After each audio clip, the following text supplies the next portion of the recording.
NBA has leveled a lifetime ban on the Toronto Raptors' Jontay Porter. When you say cook, that brother's and you cook. say dumb, that's a dummy. And how you can be this stupid. You hustling backwards. Now you tell me the situation where you say, you know what, hey, bet 2.4 million for a chance to win 22,000. Man, I don't understand it. You have to kind of be sick in the head. Gambling affects the biology, the psychology, and the physical part of us as humans. What do like opiates, like heroin, do to the brain? I gotta watch this game. I'll show you later. I did like a 10-leg parlay. If I hit this one for real, I'll be good. I've known my brother my whole life. I know he's excited to play basketball, and I highly doubt he would do anything to put that in jeopardy.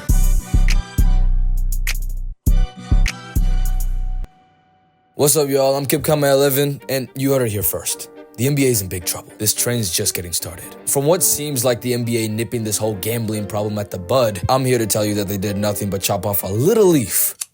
There's something fishy going on in the NBA offices, and it's got a little something to do with money. If you go to any of America's sports league commissioners, they'll all say, It's not something that we advocated for. Cal. How much louder has it gotten against the gripe with the growth of sports betting? I haven't felt that at all. Cal. Of course, there are problem gamblers, and we have to watch out for them. But you can also stop and track if a person has a problem. Stop the cap. Well, of course, there exists this idea of money being exchanged on the black market in a dark alley or something like that where an addict wants to get his fix. That all sounds scary, sure. And to some extent, I'll even admit, it's probably true. People who gamble illegally are more liable to put themselves in precarious positions. Legalizing gambling, in theory, puts a stop to all of that, or at least most of it. Now bettors that are itching for a fix don't have to go down that dark alley. I mean, heck, the most they gotta do now is call up their buddy in California or any other legal state and have them lock in their bets. So hooray. Problem solved. We fixed gambling, guys. Let's go. Gambling has completely taken the purity away from the game. To half the world, I'm just helping them make money on DraftKings. I'm the prop. 20, man, score for me. Jimmy, I gotta pay my mortgage. That culture is like the craziest thing to me, because like people would literally like really wish you like death because they missed whatever they was betting on. They got my telephone number and were sending me crazy messages about, where I live and my kids. They tell you they're gonna like rape your mother. They call you the F word. They will have like just like the N word like all across the place. Today, we are discussing about how gambling almost ruined my life. 16 to 17K for your car, and it just... there's no doubt about it that it's crossed the line. So you're telling me it's not fixed? Of course not. Gambling inherently is one of the most fundamental behaviors that humans can participate in. You put some kids together for an hour who've never heard about gambling in their life, and all it takes is you can't make that jump. Boom. The kid who says, wanna bet? Just recreated gambling. It's human nature. And as with all facets of human nature, it can be exploited. And in this society, if it can be exploited, it will be. Take drugs, for example, one of the other major vices of the world. The 20th century saw the great procession of the tobacco industry, a slew of companies that were able to convince millions upon millions of people that smoking a cancer stick was cool and fun. Without regulation, the industry ran rampant until measures of drastic proportions were taken by the American government, which still, by the way, exploits consumers that are addicted by taxing them to high heaven. This was the only way to combat the behemoth that was the tobacco industry. And even then, it wasn't a win. 23.6 million people, almost a tenth of the American population, are addicted to nicotine to this day. Well, gambling on sports can't be as bad, right? You might be thinking. Tobacco and nicotine quite literally hijack your brain and produce chemicals that essentially force you to have a dependency on the substance. How is putting down a Shay over on FanDuel equivalent to that? Well, to answer that question, I brought in Dr. Tim Fong, a gambling addiction specialist at UCLA and co-director of the UCLA Gambling Studies program. What does cocaine do to the brain? What do like opiates, like heroin, do to the brain? Well, we know that gambling, similar to like other drugs, do the same thing. They activate brain regions that are associated with reward, excitement, arousal. What's happening inside the brains of young people is that it's getting activated, it's getting stimulated. It's getting attention. We know that about 1% of the general population walking around will have some sort of gambling problems within the last year. If you are that 1%, that's really difficult. We're talking large amounts of debts, all sorts of problems, emotionally, a lot of stress, addiction. And what does that look like? Well, this is Rob Minnick, formerly part of that 1%, and now an anti-sports gambling advocate. Once I found out that you could possibly make money gambling on them or picking teams and players, I was like, I'm absolutely going to do that. When I was 18, very quickly moved into sports betting. That was with a bookie and with online sites. That would go on for 6 years until I eventually crashed out, hit rock bottom, where 12 hours sitting in a casino, I created enough debt for myself that it took me 6 months to pay it off, working 70 hours a week. So, okay, cool. Gambling can be mad addictive, and dangerously so, even if it is rare. We look at that 1%, and it sounds small, but if 1 million people sign up, that's 10,000 new crippled gamblers. But I mean, if the NBA's promoting it, it can't be that bad, right? Sadly, wrong. The NBA was actually strongly against sports gambling, even up to 2014. In fact, they were desperately trying to ban sports gambling in New Jersey from being legislated in a united front with all of America's big four sports leagues to stop gambling.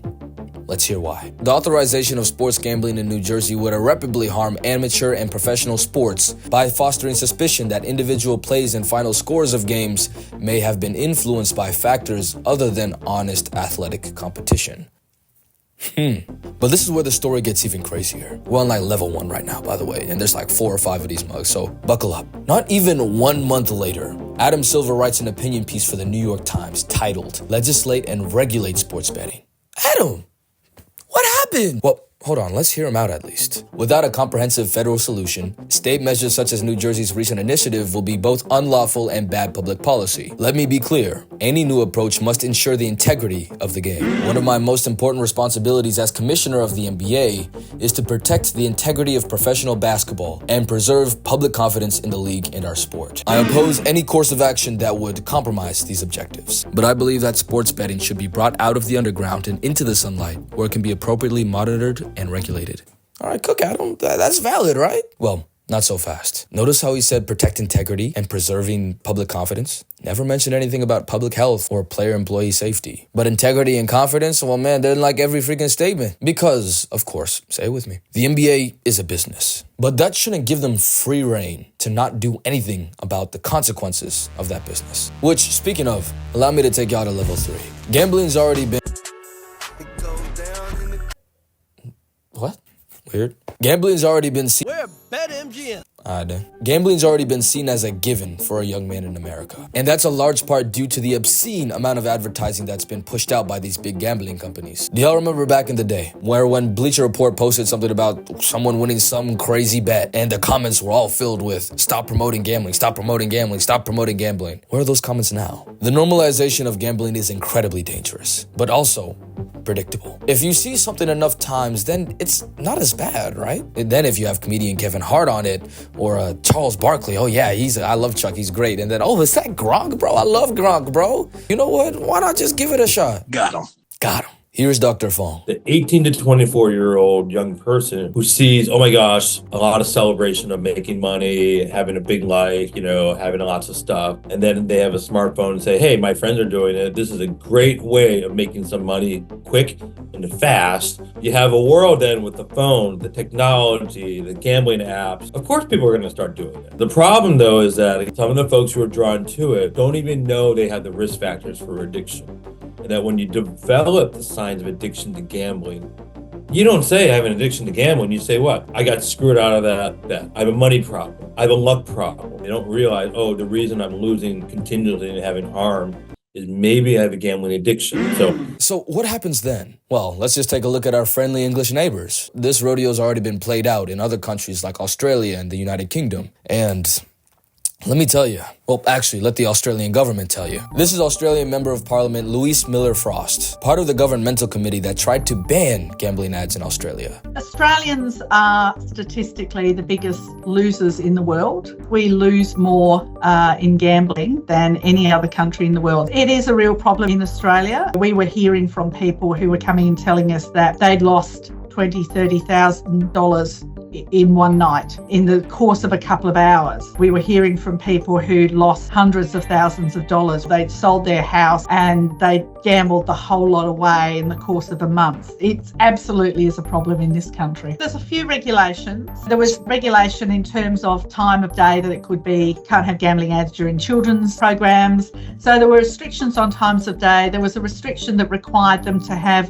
a tagline at the end of every advert. The regulation now requires, I think it's one of 3 different taglines, one of which is gambling, you win some, you lose more. So we're looking at gambling as a public health issue, similar to smoking. So even though Australia had plenty of regulation on gambling, it was still a problem. So I had to ask, how long has Australia legalized gambling on sport? Oh, I imagine forever. We recognise that there are lots of people who gamble and for whom it is not a problem, but we do need to ensure that underage people aren't being targeted, young people aren't being targeted. We need to restrict some of the psychological manipulation that goes around trying to encourage people to get online and stay online in terms of gambling. We want to stop that. So the government in Australia are not playing around.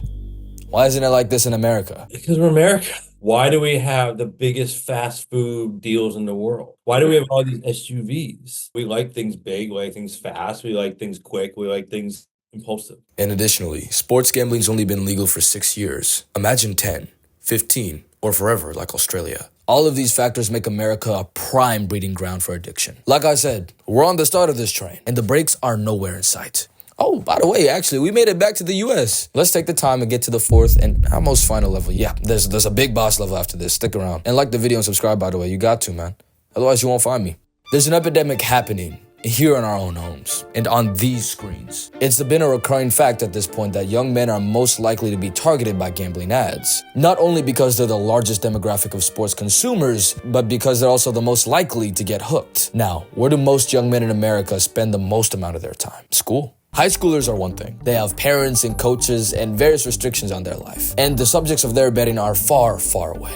But college? Those guys you're betting on are sitting in your classes. And hey man, if you play your cards right, it's low-key free game. Let's go back to Dr. Fong. Do those high-flying guys get propositioned by people on campus? All the time. And it'll be things like, how you feeling? How's that knee? And it's clear that they want to know. And for a lot of athletes, imagine the conflict. Your friend who isn't, making a lot of money said, hey, can you help me out here tonight? So I want to place a prop on you and I want to go 10x. As an athlete, what do you do? So right now we're just hearing stories, but let's get to the source. Someone who's in the game right now and who's feeling these impacts in real time. This is Maxime Raynaud, Stanford's best men's basketball player. He recently entered the transfer portal and was ranked the #1 transfer recruit in the nation. You'd be playing a game, you have no idea about it, and then 3 weeks later, people would be like, oh shit, thank God you played well because I was betting money on you. That happens a lot. Or people reaching out to you on social media telling you I really need you to go get 15 boards today. Then I asked him about the worst messages he received. I mean, I don't know if I can say the words, but they tell you they're gonna rape your mother, they call you the F word, they tell you that you should kill yourself. And it starts early too. I mean, I have friends that played on professional circuits very early on, around 14, 15 for other sports. And even at 14, 15, people are already betting on them and absolutely destroying them on comments and everything. If you're 13 years old, someone bets on you and start insulting your family and tells you that oh, I'm gonna come to you, kill you, you just no, you don't do that. I think mentally it can really impact your performance. It really depends on who you are and how you deal with it. I deal with it pretty well. I know other people don't necessarily deal with it the same way. So we've talked about how 1, gambling can and has been dangerously addictive. 2, that sports leagues don't really care about that. 3, how such unregulation can basically cripple a section of society. And finally, how this unregulation can directly affect athletes. And what's next? Stay tuned. So now, finally, we get to Jontay, the 5th and final level, where we learn how a professional athlete on track to make millions of dollars threw it all away in the name of gambling. Well, before we begin that, we're going to have to address the elephant in the room, the Porter family situation. It wouldn't be a stretch to say that Michael and Lisa Porter have the best yet worst genetics or diet in the nation. Together they have 8 children, all of whom are 6'3" and up, including the girls, and all of whom play basketball. And out of those 8, half of them suffered debilitating injuries to either or both their knees and back. The 2 older girls both medically retired from college basketball after being stars at Mizzou, and we all know what MPJ had to go through. The 4th Porter to go through this curse was Jontay. After following his dad from Seattle to Mizzou, Jontay was showing out for the Tigers in MPJ's absence, enough to receive some consideration for the 2018 NBA draft. However, although he declared for the draft, he opted to stay one more season at Mizzou. Then, right before his sophomore season kicked off, Jontay tore both his MCL and ACL on his right knee. The trials had begun, but of course, this is the Porters we're talking about. That was not the end. A few months later, while he was rehabbing in Denver with his brother, he started doing movements, aka playing one-on-ones, that weren't yet cleared by the doctor, who he was supposed to see within the week. He then re-tore his ACL and didn't play another game in the white and gold. He still declared for the 2019 NBA draft, where he was previously considered to be a surefire first-round pick. But because of the injuries, he went undrafted. Of course, this is a pretty sad story given the Porter family history, but Jontay took it particularly hard. In a feature written before the 2019 draft about Jontay, it says that after he learned about the re-injury, he thought his career was over. I was angry at myself, angry at the world, angry at God, angry at my brother for letting me play even though I pushed it on him, he said. And then he went into a depression. Even though there were still NBA teams that wanted him and told him that all he had to do was slim down a little bit, he didn't care. He wanted donuts. Not one or two, a dozen. I was in F-it mode, Jontay says. He ate 3 before going to bed, had a couple more for breakfast, and by lunch the next day he was about halfway through the box. That's when he stopped. I realized I had given up on myself, Jontay said. Now, why is Jontay's donut depression obsession relevant? Well, creams wasn't the only thing that Jontay became fixated on. That's right. Jontay, who's already described as having an obsessive personality, got into probably the most dangerously obsessive thing you can in the modern age, trading. How the story goes is that some famous YouTuber tweeted about Bitcoin and that caused him to invest in it. He eventually made enough from the $3,000 that he'd saved up to buy a new iMac and a brand new car. He then got into trading other stocks and was eventually messaged by one Thomas Watts, a fellow trader. He then got not just good, but elite. Once I turned 5K into 100K off our earnings play on Robinhood, I took out most of that and just traded with a little bit of count. Got that up to 50,000 recently, and then 50,000 and 200,000 in a few days. Another Tom became a close collaborator with Jontay, and eventually they created a Discord server together called the Financial Cloud. There, Jontay posted his wins and losses, interacting with the 5 to 10 or so members that were constantly active. It got to the point where Jontay would interact with the group, go to practice, and then get right back to the chat. Alright, yeah, I'd forgotten to mention. Jontay had made the NBA by now. While it was in a bit of a messy fashion, he'd found a way to play for the Memphis Grizzlies and even signed a multi-year deal with them. But even still, trading seemed to be his #1 prerogative. I like to day trade or scalp in the mornings before I go to practice, and then I'm out of all positions for the 3 hours I'm at the gym. I get home, look for better positions. If you look through the logs of Jontay's Discord server, you can see that he was heavily involved with the community, interacting with the folk and updating them constantly. At this point in his journey, he turned to sports betting on college games, and the rest is history. This is the story of a guy who, while he was completely down on his luck, discovered an activity that was aggressively exciting, required nothing short of obsession, and most importantly,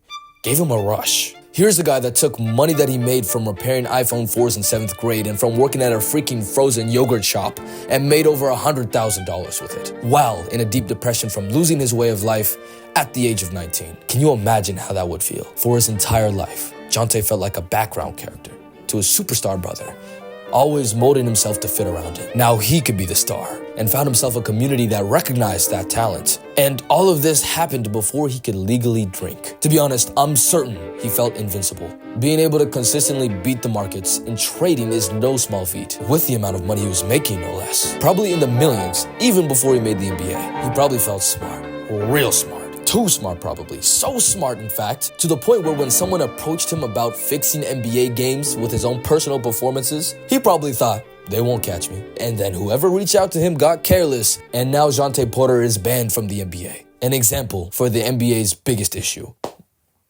Totally his fault. I'm not saying it wasn't. But remember, this all started from a tweet from some famous YouTuber. The NBA is in big trouble. While sure, legalizing gambling is a great moneymaker for the leagues, and on the surface, it sounds great, but what about that 1%? With children of all ages inundated with gambling advertisements, being led to believe that this dangerous and potentially very addictive activity is normal, there will be children addicted to gambling when they come into the NBA. It's already happened in the NFL with New England wide receiver Kayshon Boutte. During his time as a college receiver at LSU, he placed 8,927 bets within 13 months, including 6 on his own team. He wagered over $630,000. He was underage at the time, so when they found it out, They arrested him. He was using his mom's info to sign up for the apps. We all know this is normal. I got cousins that are 16, 17 years old that are basically pro sports gamblers at this point, making it a business. This epidemic has already begun, and the NBA is not doing a damn thing to stop it. On the contrary, they're continuing to push it. In the name of engagement and fun. Yeah, in the name of money, we get it. The NBA is saying here, we made it legal. All the billions of dollars that are being pushed under the table in the dark, dark alleys where the Batman comes and beats the thugs up are now being put out into the sunlight. We're the good guys here. And right, that is turning out great. Giving young people an unlimited mobile casino. Bombarding them with flytrap offers like put in $5 and get $150 free. Giving them no guidance on moderation is such a great thing. Whether the trash is in the dark or in the sunlight, it's gonna stink regardless. The only difference is that when it's out in the sunlight, everyone can smell it. And that's the issue. The league is just going to let the trash stink until the smell enters their offices. Thanks for watching. I'll just perhaps leave you with one comment that a woman who came to see us, whose son had committed suicide after he was a gambling addict, and he battled with gambling for many years and, withdrawn from gambling and then been lured back. And her comment was that gambling addiction is actually the business model for gambling, because an addict makes a fantastic consumer and a fantastic consumer market.